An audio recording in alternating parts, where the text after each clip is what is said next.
Et bah on peut le dire les catch addicts, ce Survivor Series 2023 est un show légendaire. What's up les catch addicts, c'est Jimbo et aujourd'hui on se retrouve pour les résultats des Survivor Series 2023. Un Survivor Series qui s'est déroulé du côté de Chicago dans l'état de Illinois. Donc c'est sans aucune surprise que durant l'intégralité de ce pay-per-view, le public attend qu'une seule chose, c'est qu'un certain Punk de Chicago fasse son apparition après 9 ans d'absence à la WWE. Et bah je pense que vous avez deviné en voyant le titre de la vidéo ou encore la miniature. Et bah oui les catch addicts, CM Punk est officiellement de retour à la WWE. C'est une dinguerie légendaire. Non parce que sans déconner, qui aurait pu imaginer il y a de ça quelques années voir CM Punk faire son grand retour à la WWE. Sachant que quand on sait ce qui s'est passé il y a de ça quelques années, ou encore les promos que CM Punk portait pendant la période où il était à la AEW. Mais bon, je parlerai un petit peu plus du cas de CM Punk à la fin de la vidéo. Mais voilà, j'ai assez parlé, catch addicts. Les résultats des Survivor Series 2023, et bah c'est tout de suite.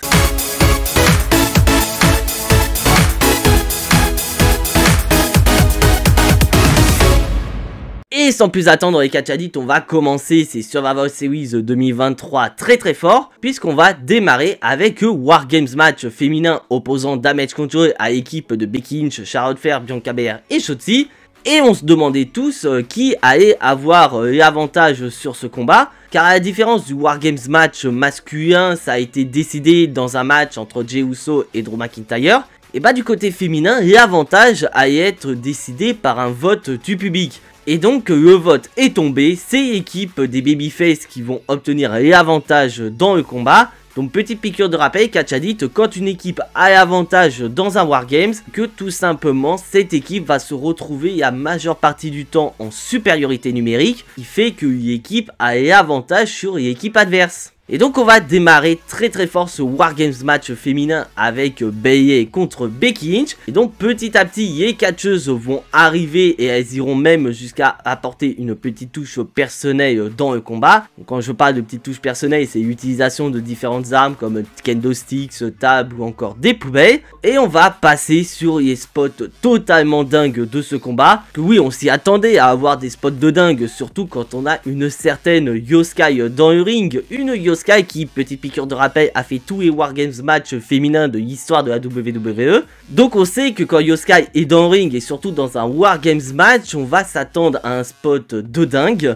Et bah ce spot dingue va arriver, parce que oui, j'ai oublié de vous dire les catch addicts, c'est que durant le combat, on va avoir Dakota Kai qui va arriver aux abords du ring, qu'elle va dans un premier temps aider Bayley en lui donnant un kendo stick, et là elle va aider Io Sky de manière très intelligente, puisqu'elle va aider Io Sky à aller récupérer une poubelle. Donc en gros, grosso modo, Io Sky va utiliser une chaîne et elle va faire plus ou moins une partie de pêche. Et là, on est dans le spot totalement dingue du combat, car Io Sky va littéralement faire un saut du haut de la cage de manière tout à fait au hasard. Parce que oui, Io Sky, elle va se mettre la poubelle sur elle, donc ce qui fait qu'elle ne va pas du tout voir où est-ce qu'elle va sauter. Et c'était totalement dingue. Mais bon, du côté des babyface, on va également avoir un spot totalement dingue, puisque Charlotte Flair va faire son moonsault du haut de la cage. Et putain, j'ai vraiment eu peur lors du moonsault de Charlotte Flair, car si vous regardez bien au ralenti, on peut voir que la jambe droite de Charlotte Flair touche la tête de Io Sky, ce qui fait que Io Sky va être sonné pendant quelques secondes. Mais bon, plus de peur que de mal, et catch addicts, Io Sky va parfaitement bien. Mais surtout qu'il y a quand même quelque chose d'important qui plane autour de ce combat. C'est de savoir si Charlotte Flair et Becky Lynch vont réussir à coexister. Parce qu'on a pu le voir lors du dernier épisode de SmackDown qu'il y avait des grosses tensions entre Charlotte Flair et Becky Lynch. Des tensions qui auraient très bien pu conduire à la défaite de l'équipe des babyface au profit de Damage Control. Et bah la réponse est non et catch addicts, Charlotte Flair et Becky Lynch vont réussir à coexister. Elles iront même jusqu'à se faire un énorme câlin. Donc cette réconciliation de Becky Lynch et Charlotte Flair va être profitable à leur équipe pour venir à bout de Damage Control. Et il y en a une du côté de Damage Control qui va vraiment prendre cher, c'est Bayley. Car le match va se terminer avec Bayley qui va se prendre la totalité des prises de finition de l'équipe adverse. Jusqu'à un Alabama Slam de Becky Lynch qui va la faire passer à travers une table pour le compte de 3 et ainsi donner la victoire à l'équipe de Becky Lynch, Charlotte Flair, Shotzi et Bianca Belair. Et franchement, j'ai adoré ce War Games match féminin car vraiment toutes les catcheuses ont brillé dans le ring. même une certaine Shotzi, qui clairement pour moi c'était le maillon faible de ce combat, et bah elle va quand même avoir ses propres spots et elle va même être victime d'un mist de Asuka. Donc malheureusement j'ai perdu mon premier pronostic parce que j'avais pronostiqué une victoire de Damage Control, mais une défaite de Damage Control que je trouve assez logique. Surtout que c'est Bayley qui a pris le tombé final, donc on peut très bien imaginer que du côté de SmackDown, Damage Control ne va pas apprécier ce tombé prise par Bayley, qu'on peut peut-être avoir Yoskai, Kairi Sane et Asuka qui vont prendre une énorme décision, et cette décision pourrait pourquoi pas virer Bayley du clan pour avoir un clan 100% japonaise. Donc dites-moi et Catchadit dans les commentaires si on n'assisterait pas aux derniers instants de Bayley au sein de Damage Control. Après un petit passage dans les coulisses avec un moment assez drôle qui a permis au retour d'un certain R-Truth, et ben on va rester dans les coulisses mais on va passer à un ton beaucoup plus sérieux, puisqu'on va avoir Sami Zayn qui va être rejoint par Jey Uso, et un Jey Uso qui se demande où est Randy Orton. Parce que oui, et Catchadit, Randy Orton a été annoncé comme étant le 5e participant du War Games match masculin aux côtés de Seth Rollins, Jey Uso, Sami Zayn et Cody Rhodes. Sauf que le problème c'est que Randy Orton il n'est pas là. Donc Jey Uso se pose la question si Randy Orton va vraiment être présent du côté des War Games. Bon, Sami Zayn reste quand même rassuré parce que ça reste quand même Cody Rhodes qui a contacté Randy Orton. Donc si Cody Rhodes dit que Randy Orton sera présent, et bah ce dernier sera présent. Et maintenant on repasse dans le ring et on va accueillir The Miz qui va affronter Gunther pour le titre de champion intercontinental. Et franchement j'ai bien aimé ce match de championnat entre Gunther et The Miz, car clairement on est dans la physionomie de la rivalité entre Gunther et The Miz, c'est-à-dire qu'on a un Gunther qui s'en fout totalement de The Miz, ça se ressent dans le combat. Gunther n'est pas à 100% et il estime que The Miz n'est pas digne d'être dans le même ring que lui, alors que du côté de The Miz c'est totalement l'inverse. Lui il veut vraiment se donner à 100% pour venir à bout du ring général, pour ainsi obtenir son 9e titre de champion intercontinental et égaler un certain Chris Jericho. Et vous allez voir que pour venir à bout de Gunther, The Miz est vraiment prêt à utiliser tous les moyens qui sont à sa disposition. Car durant le combat, Gunther va porter la prise du sommeil sur The Miz. Ce dernier va malencontreusement retirer la protection d'un coin de ring, donc ce qui va distraire l'arbitre et ce dernier va vouloir remettre la protection à sa place. Ce qui va permettre à The Miz de profiter du manque d'attention de l'arbitre pour porter un coup dans les boules à papa de Gunther, enchaîné avec son Skull Quashen Fanei pour un compte de 2. Ah là, c'est pas vraiment babyface ce que vient de faire The Miz. Après, je peux comprendre The Miz, il y a quand même le titre de champion intercontinental à la clé, donc il faut utiliser tous les moyens à disposition pour battre Gunther. Et vous allez voir que c'est loin d'être terminé pour The Miz pour tenter de battre Gunther, puisqu'il va utiliser... parce qu'il va utiliser ce coin de ring sans protection pour s'en prendre à Gunther. Mais malheureusement pour The Miz, tout ça va énerver Gunther. Et Gunther va vraiment décider de jouer sérieusement avec The Miz. Et Gunther va porter le Walls of Jericho sur ce dernier. Et au début, The Miz va lutter et va vouloir atteindre les cordes pour casser la prise. Sauf que non, Gunther est trop puissant et va rediriger The Miz vers le centre du ring. Et il va même intensifier sa prise de soumission en lui brisant le dos. Ce qui va pousser The Miz à abandonner et permettre à Gunther de le battre et conserver son titre de champion intercontinental. Et vraiment, j'ai aimé ce combat entre Gunther et The Miz, car ça montre que Gunther a vraiment plusieurs prises à son arc pour finir combat, car il a quand même porté sa powerbomb qui lui a donné bon nombre de victoires, sauf que ça n'a pas suffi, il n'y a eu qu'un compte de 2, et à Gunther qui bat The Miz avec une prise de soumission, et bah là vraiment Gunther est difficile à battre. Ah là vraiment, si un catcheur veut battre Gunther pour son titre intercontinental, là, il va falloir qu'il mette ses bouchées doubles. Et suite à ce premier match de championnat et Catchadit, on va passer sur un match tout à fait inédit, puisque nous allons avoir Santos Escobar qui va affronter le petit nouveau de SmackDown, j'ai nommé Dragoni. Donc à titre d'information, Catchadit, c'est le premier match en pay-per-view pour Dragoni du côté du roster principal, et personnellement, je trouve qu'il s'est très bien débrouillé dans son combat, et vraiment la chimie avec Santos Escobar fonctionne très bien, et franchement, si les Catchadit ne connaissent pas Dragoni, bah franchement, allez voir son match face à Santos Escobar, vous allez voir quel gars il est. Et de l'autre côté, bah on a un Santos Escobar qui est totalement dingue. Et franchement, j'adore ce nouveau Santos Escobar qui veut vraiment montrer à tout le monde qu'il est capable des plus grands comme Rey Mysterio.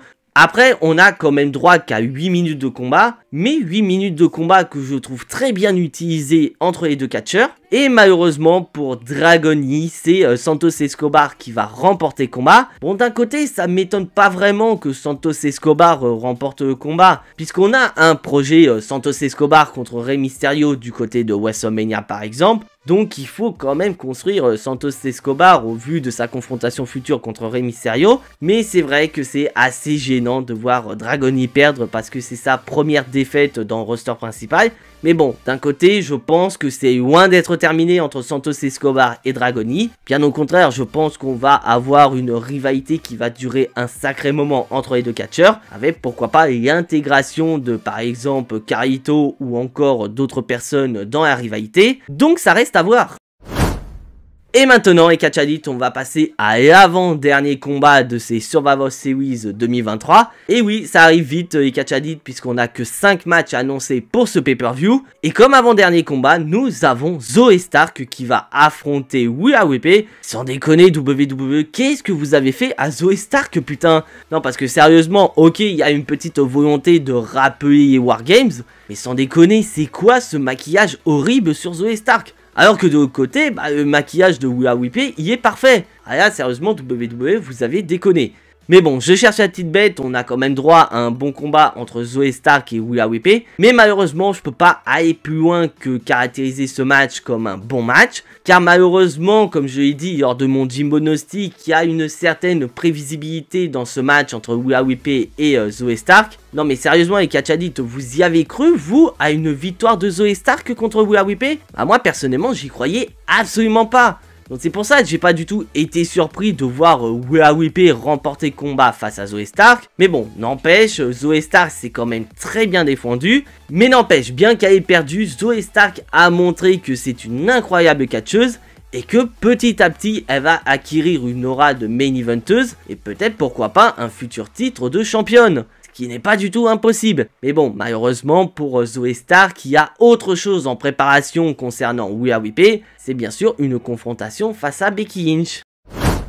Et avant de passer au main event de ces Survivor Series 2023, on va se diriger dans les vestiaires avec l'équipe des Babyface, avec toujours cette interrogation sur la présence de Randy Orton. Parce que oui, on est à quelques minutes du main event et Randy Orton n'est toujours pas là. Ce qui fait que tout le monde s'interroge sur la présence de Randy Orton ce soir, sauf un certain Cody Rhodes. Parce que oui, Cody Rhodes va rassurer tout le monde sur la présence de Randy Orton ce soir au Survivor Series.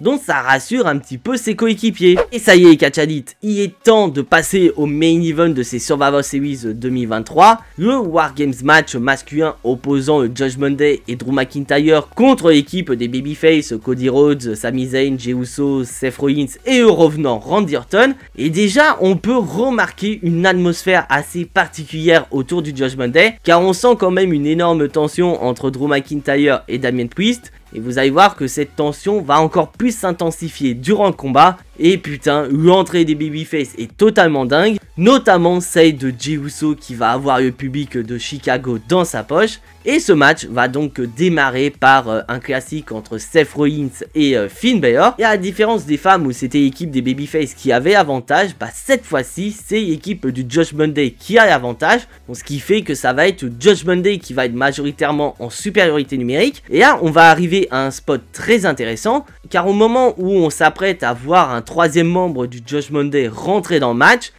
on sent que Drew McIntyre il est chaud comme la braise, il veut rentrer dans le ring. Car juste avant, c'était Jey Uso qui est rentré dans le ring, dont Drew McIntyre, il veut péter la gueule de Jey Uso. Donc au moment où la cage va s'ouvrir, Damien Priest va arrêter Drew McIntyre et Damien Priest va rentrer à la place de Drew McIntyre. Parce que oui, il faut pas oublier que Damien Priest a été élu à l'unanimité le leader de la team Judgment Day. Sauf que malheureusement pour Damien Priest, il a du mal à contrôler Drew McIntyre. Ah, clairement, Drew McIntyre, c'était l'électron libre de la team Judgment Day. Et on va arriver à la fin des entrées des catcheurs.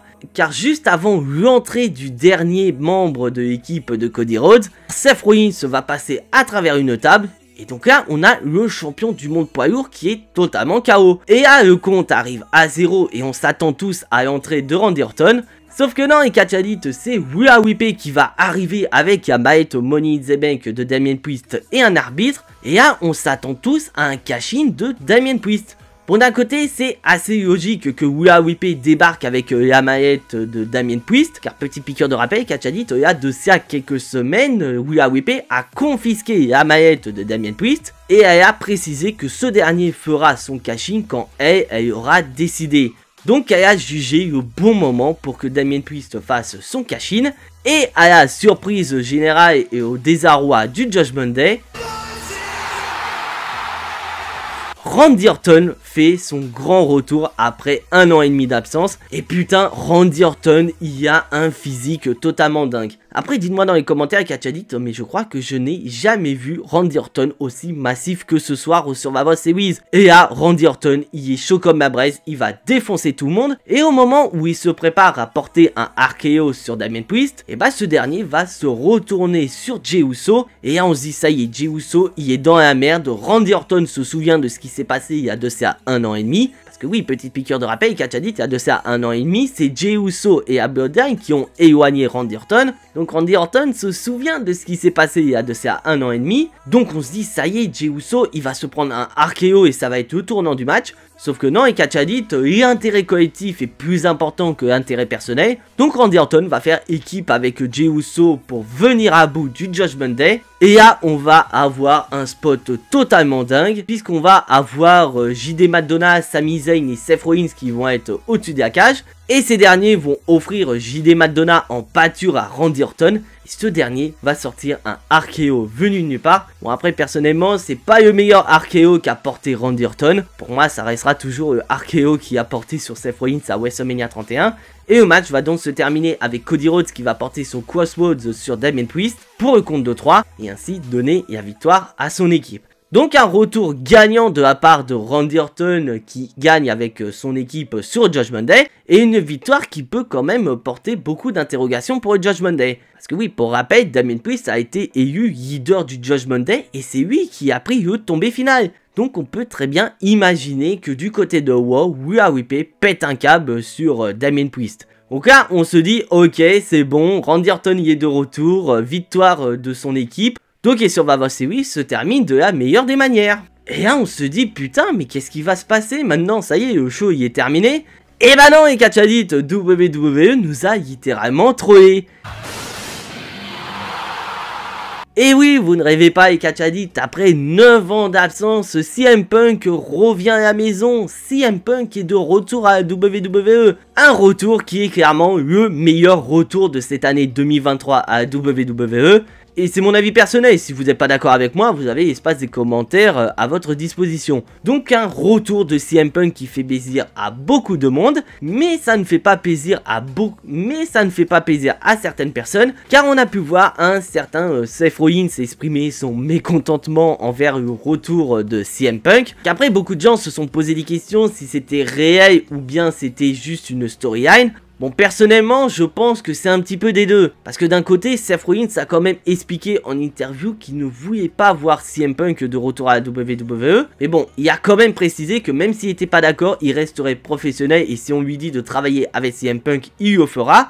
Donc je pense que la WWE a joué sur cette haine entre CM Punk et Seth Rollins pour créer pourquoi pas une future rivalité entre les deux. Parce que là, pour le moment, on n'a rien du tout par rapport à CM Punk. On sait juste qu'il est de retour. Donc après, reste à voir du côté de Raw ou de SmackDown vers quelle route va se diriger CM Punk. Et maintenant, il est temps que je vous donne mon avis par rapport à ce retour légendaire de CM Punk à la WWE. Bah moi, personnellement, je suis assez content de voir CM Punk de retour à la WWE. Car ça montre que le temps a joué son rôle et qu'après 9 ans, CM Punk est de retour à WWE. Car on sait que WWE et CM Punk, il y a eu des histoires assez haineuses entre les deux clans. Mais voilà, tout a changé, CM Punk est de retour, Triple H a avoué que voilà, le temps a joué son rôle. Et que dorénavant, ils sont tous les deux prêts à collaborer. Mais il y a quand même un énorme problème par rapport à ce retour de CM Punk, c'est que pour moi, ce retour de CM Punk éclipse littéralement le retour de Randy Orton, que là, clairement, WWE, ils ont misé à fond sur ce retour de CM Punk, car quelques minutes après son retour, la WWE a sorti le merchandising relatif à CM Punk, alors que pour moi, le retour de Randy Orton, il est dingue également, parce que c'était vraiment le fil conducteur de ces Survivor Series, voire même le fil conducteur de cette semaine Survivor Series. Car suite à l'annonce de Cody Rhodes à Raw que Randy Orton intégrait son équipe, on se demandait si c'était vrai, si vraiment Randy Orton allait être de retour. Et ça s'est même joué durant l'intégralité du pay-per-view. Car l'équipe des Babyface savait absolument pas si Randy Orton était de retour. Et ça s'est joué vraiment jusqu'à la dernière seconde. Jusqu'au moment où Randy Orton y est censé rentrer dans le War Games. Et dès qu'il a fait son retour, le public était chaud comme la braise. Donc pour moi, le retour de CM Punk a littéralement éclipsé ce retour incroyable de Randy Orton. Donc après, ça reste mon avis personnel. Donc vous avez l'espace des commentaires à votre disposition. Donc n'hésitez pas à me dire votre opinion par rapport au retour de CM Punk. Mais quoi qu'il en soit, on est tous d'accord, ce retour de CM Punk est tout simplement légendaire. Et donc voilà les catch addicts, c'est tout pour ces résultats des Survivor Series 2023. Les Survivor Series qui clôturent une année 2023 à la WWE. Parce que oui, malheureusement, ne rêvez pas, il n'y aura pas d'autres pay-per-view pour cette année 2023. Donc le prochain pay-per-view sera en 2024 et ce sera le Royal Rumble. Si bien sûr vous appréciez ce que je fais, n'hésitez absolument pas à lâcher votre plus gros pouce bleu qui fait énormément plaisir à la chaîne. Et pour le recensement sur YouTube, ça fait plaisir. Si bien sûr vous n'êtes pas encore abonné à la chaîne, vous savez ce qu'il vous reste à faire après avoir vu cette vidéo. C'est de cliquer sur le bouton abonner, c'est entièrement gratuit et ça soutiendra la chaîne. Car on se rapproche des 1500 abonnés, c'est tout simplement dingue et je peux que vous remercier. Car le fait qu'on soit de plus en plus nombreux sur la chaîne prouve que vous appréciez ce que je fais. Et surtout, moi, ça me motive de plus en plus à vous proposer des vidéos totalement dingues. Et bien sûr, si vous voulez être notifié de la sortie des prochaines vidéos, vous savez ce qu'il vous reste à faire également. C'est de cliquer sur la petite cloche. Et en parlant de vidéos et catch addicts, on se retrouve mardi pour les résultats du Raw Post Survivor Series. Mais en attendant, soyez tous très fiers d'être des catch addicts. C'était Jimbo et à la prochaine!